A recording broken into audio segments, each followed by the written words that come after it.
কথা কাটাকাটি ও অনৈতিক প্রস্তাবের জেরে হত্যা করা হয় নরসিংদীর ওবায়দুল্লাহকে।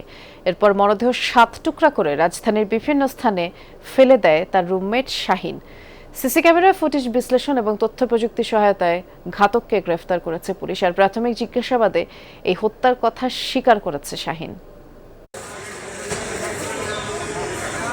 শুক্রবার রাতে ওবায়দুল্লাহকে হত্যার পর মরদেহ 7 টুকরো করে তারই রুমমেট শাহিন। পরে ঠান্ডা মাথায় লাশ গুম করতে মরদেহের খণ্ডিত অংশ পলিথিনে মুড়িয়ে রাজধানীর বিভিন্ন জায়গায় ফেলে দেয়।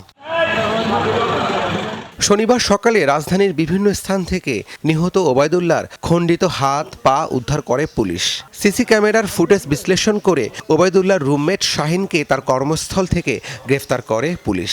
অনৈতিক প্রস্তাব ও কথা কাটাকাটির জেরে ক্ষোভ থেকেই ওবায়দুল্লাহকে কুপিয়ে হত্যার কথা স্বীকার করে শাহিন। যে নিহত হয়েছেন এই যে ওবায়দুল্লাহ, তার স্বভাব চরিত্রে কিছু প্রবলেম ছিল, এটা আমি আসলে বলতে চাচ্ছিলাম নিহত ব্যক্তি নিয়ে, কারণ পরবর্তীতে এটা নিয়ে কিছুটা প্রশ্ন আপনাদের মাঝে আসতে পারে। তো দেখা যাচ্ছে যে ওই বিভিন্ন সময়ে যে হত্যা করেছেন যে শাহিন, তাকে সে কিছু অনৈতিক প্রস্তাব দিতেন। তো এই অনৈতিক প্রস্তাবটা যেহেতু তার বাড়ি হবিগঞ্জে, ধর্মীয় দৃষ্টিকোণ থেকে ওই অঞ্চলের লোকগুলা দেখবেন কিছুটা ধর্মবিরোধ থাকে, এবং এক পর্যায়ে এই নিয়ে তাদের মধ্যে একটু বিতণ্ডাও ছিল, কিছু ক্রোধও তার মধ্যে ছিল। এবং যখনই রাতের বেলা ঘুমাইলে মাঝে মাঝে তার রুমে গেলে সে তাকে রুম থেকে বের করে দিত, তখন সে দরজা আটকে মাঝে মাঝে ঘুমাইত। খুনের পর লাশ গুম করতেই শরীরের খণ্ডিত অংশ বিভিন্ন জায়গায় ফেলা হয় বলে জানায় পুলিশ।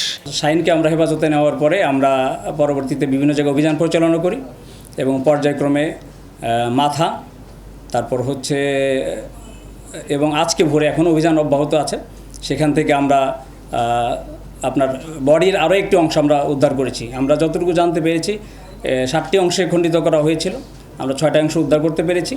হত্যায় ব্যবহৃত চাপাতি ও শাহিনের বাইসাইকেল জব্দ করেছে পুলিশ। হত্যাকাণ্ডের যে ব্যবহৃত হয়েছে চাপাতিটি আমরা জব্দ করেছি। রাব্বি সিদ্দিকী, যমুনা নিউজ, ঢাকা।